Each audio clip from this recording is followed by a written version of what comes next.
ওরে স্বামী আমার যেমন তেমন, দেওরাই আমার মনের মতন। ঠিক না বে ঠিক? ওরে স্বামী যেমন তেমন, দেওরা মনের মতন। আর এই শুনে আমার স্বামীরাও গান বানাইছে, বউ আমার যেমন তেমন, শালি আমার মনের মতন রে। ও শালি ভালো লাগে, বউ ভালো লাগে না। একবার একজনের কাছে খবর এসেছে আপনার আব্বা খালা মরে গেছে।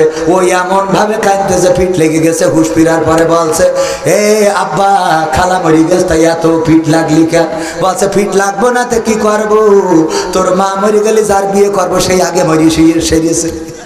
তোর মা বললি যার বিয়ে করবো সে আগে মরিয়েছে, তা পিঠ লাগবো না তার করবো কি? সহ্য না করি পারা যায়? ও ধান্দা করে রেখেছে, ওর মা বললি ওর খালার বিয়ে করবে, সে আগে মরিছে জানি ফিট লাগতেছে। আমি আমার আপন খালাতো ভাই, আপন খালাতো ভাইয়ের লাশটা দেশে এনেছিলাম। বারবার মনে হচ্ছিল আর এই বিমানে দুইজন পাশাপাশি বসে যাব, সেটা তো আর হলো না। আমার আপন খালাতো ভাই সে মাত্র কয়েক মাস বিয়ে করে বিদেশে গিয়েছিল, আমার সাথে জব করতো। আমি গেলাম পেনাঙে। পেনাঙে যাওয়ার পরে শুনলাম আমার খালাতো ভাই অ্যাক্সিডেন্ট করেছে। আমি ছুটে চলে আসলাম, এসে দেখি লাশটা নিয়ে থানায় চলে গেছি। তারপরে শুনলাম থানায়ও নাই, আছে হাসপাতালে ডিপ ফ্রিজের মধ্যে।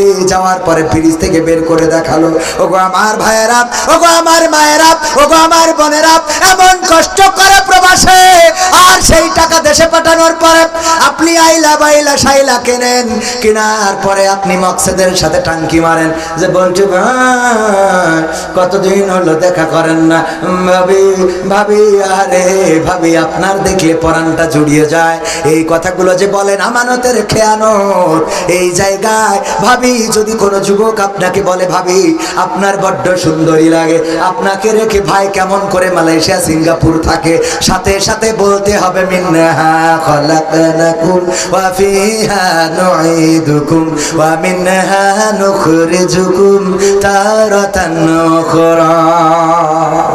কথা কি বোঝা গেছে? কোথায় পাবেন? দেওররা পারবে ভাবির কাছে, ভাবিরা পারবে দেওরের কাছে, যে ওগো দেওর শোনো, তুমি কেন আমার সাথে প্রেম নিবেদন করো? তুমি কি জানো না এই মাটি থেকে সৃষ্টি হয়েছো, মাটিতে ঢুকবা, মাটির থেকে উঠাবে, আল্লাহর কাছে দাঁড়ানো লাগবে। সুতরাং তোমার এই সৌন্দর্য যদি আমাকে আকৃষ্ট করা যাবে না, আমার এই সৌন্দর্য থাকবে না। কিন্তু এখনকার মা বোনেরা ওইটা বলে না, এখন বলে ওরে স্বামী আমার যেমন তেমন, দেওরাই আমার মনের মতন। ঠিক না বে ঠিক? ওর স্বামী যেমন তেমন, দেওরা মনের মতন। আর এই শুনে আমার স্বামীরাও গান বানাইছে, বউ আমার যেমন তেমন, শালি আমার মনের মতন রে। ও শালি ভালো লাগে, বউ ভালো লাগে না। একবার একজনের কাছে খবর এসেছে আপনার আব্বা খালা মরে গেছে। ওই এমন ভাবে কাঁদতেছে, পিঠ লেগে গেছে। হুশ ফিরার পরে বলছে, এ আব্বা খালা মরে গেছে, তাই এত পিঠ লাগলি কেন? বলছে, পিঠ লাগবো না তো কি করবো?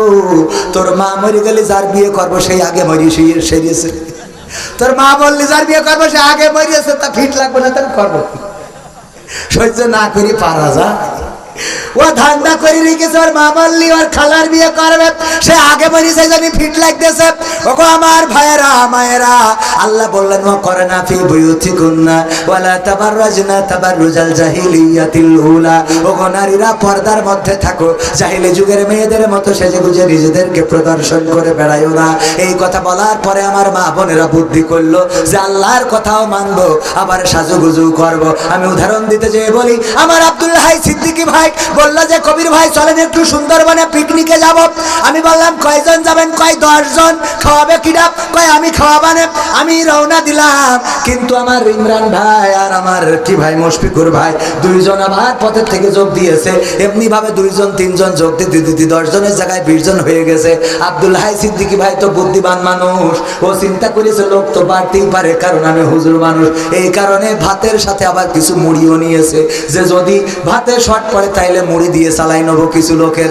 এরপরে আমার কাছে জিজ্ঞেস করতেছে, কবির ভাই আপনি ভাত খাবেন না মুড়ি খাবেন? আমি বললাম মুড়ি খেয়ে তারপর ভাত খাবো, মুড়ি খেয়ে তারপর ভাত খাবো। তার মানে কোনটা ছাড়বো না। আমার মা বোনদের বলল, ওগো নারীরা পর্দার মধ্যে থাকো, জাহেলি যুগের মেয়েদের মতো সাজুগুজু করে প্রদর্শন করে বেড়াইও না। আর আমার মা বোনেরা বলল, আমরা পর্দাও করবো, সাজুগুজুও করবো, বোরকা পরে বাড়িতে বেরোবো, আর গদখালি যেয়ে খুলবো। বলেন সুবহানাল্লাহ। নাউজুবিল্লাহ, আমার ভুল হয়ে আছে। ও আমার ভাইরা বোন আছে না নাই? আছে। আবার যুবকেরা ভালো হওয়া লাগবে। অসংখ্য যুবক আছে মেয়েদেরকে ভালো থাকতে দেয় না, ভালো রাখতে দেয় না। তোমারে ভালো লাগে, তুমি আমার জান, তুমি আমার পরাণ, তুমি এসেছো বলে আকাশটা এত নীল, তাই এতদিন লাল ছিল। তুমি এসেছো বলে শাপলা সাদা, তুমি এসেছো বলে আকাশের বকটাও অত সুন্দর। ও এসেছে তাই অত সুন্দর। তুমি এসেছো বলে কক্সবাজারের সমুদ্র সৈকতের ঢেউটা এত সুন্দর, আর এতদিন ওখানে ঢেউ উঠতো না। এই আছে না নাই? ওরে পাম পাম পাম পাম। এরপরে বিয়ে করার পরে কয়েকদিন পরে দেখা যায় যে আর ভালো লাগছে না, কারণ ওর তো অবস্থা হলো বাইরের গু খাওয়া অভ্যাস। ওর আবার আরেকজনের বোধ দেখে ভালো লাগে, আর একজনের মেয়ের দেখে ভালো লাগে। এই তাল, এই বউ এইবার যখন ঝামেলা শুরু করে দেয়, তখন আমার যুবকেরা গান গায়, আমি পারি না আর পারি না, আমি কেন মরি না, আজরাইল কি চিনে না আমারে গো, আমি পারি না আর পারি না। হয়তো 2 দিন পরে মরবো, আগে মরলে কি ক্ষতি, এই দুনিয়ার রং তামাশা বুঝলাম না রে একরতি। ও আমার ঘরের রমণী, সে যে কাল নাগিনী, ওই ঘরের রমণী, সে যে কাল নাগিনী, আমারে বাজাইলো 12টায়, আমি পারি না আর পারি না। কয় না। তবে এই দিক থেকে আমি পুরুষদের ধন্যবাদ দিই যে ওরা অন্তত এই কথা বলে, আমি পারি না আর পারি না, আমি কেন মরি না। আর আমার মা বোনরা বলে, আমি পারি না আর পারি না, তুই কেন মরিস না। ঠিক না? ঠিক। কয় তোর মরণ করে না কেন? আল্লাহ তোর দেখে না কেন? আজরাইল তোর কাছে আসে না কেন? বাড়িতে কুত্তা সব খেদাবো, এই কুকুরি জন্য মানে আসছে না। এরকম আছে না নাই? একবার এক বোন আমাকে ফোন দিয়েছে, বলতেছে, আমি বলছি কি হয়েছে? হুজুর আমার স্বামী মরে গেছে রে। আমি বললাম, মরে গেছে তা আমায় বিয়ে করতে পারবো না, আমার একটা বউ নিয়ে তাই ঝামেলা আছে, আমার দেওয়া হবে না। বলছে না হুজুর, বিয়ে করতে বলি না, তাইলে কি? বলছে হুজুর, আমার স্বামী ছিল অসুস্থ, আমি বারবার তাকে বলতাম, তোমার মরণ করে না কেন, তুমি মরো না কেন, তোমার আজরাইল চিনে না কেন, তোমার আজরাইল উঠাই না কেন, এখন মারা যাওয়ার পরে কষ্ট হয়। আহারে, আমার দোয়ার কারণে সে মারা গেল, নাকি তার হায়াত শেষ হয়েছে তাই মারা গেল, আমি তো মনে রে বুঝাইতে পারি না। ওগো হুজুর, আমার দোয়াই মারা গেল, নাকি তার হায়াত শেষ হয়েছে তাই মারা গেল, আপনার কাছে একটু জানতে চাই। আমি বললাম, ওগো বোন, আল্লাহর নবী বলেছেন, মা বোনেরা, আমার মহিলারা, আল্লাহর নবী মহিলা সাহাবীদেরকে ডেকে বললেন, ওগো নারীরা, জাহান্নামে যাওয়ার জন্য নারীরা অধিকাংশ জাহান্নামী যাওয়ার জন্য কারণ, বড় কারণ হলো 2টা। কয়টা? 2টা বড় কারণ।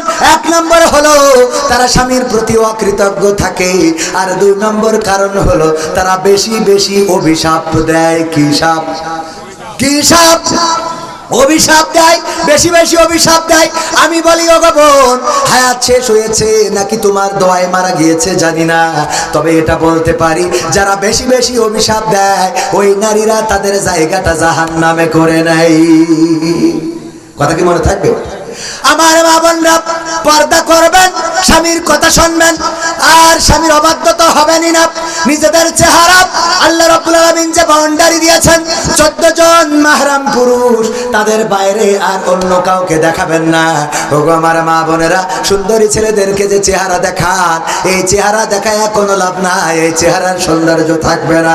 যারা আজকে সুন্দর ছেলে, আপনার জন্য পাগল পারা হয়েছে, বয়স যদি হয় একদিন দাদি হয়ে যাবেন।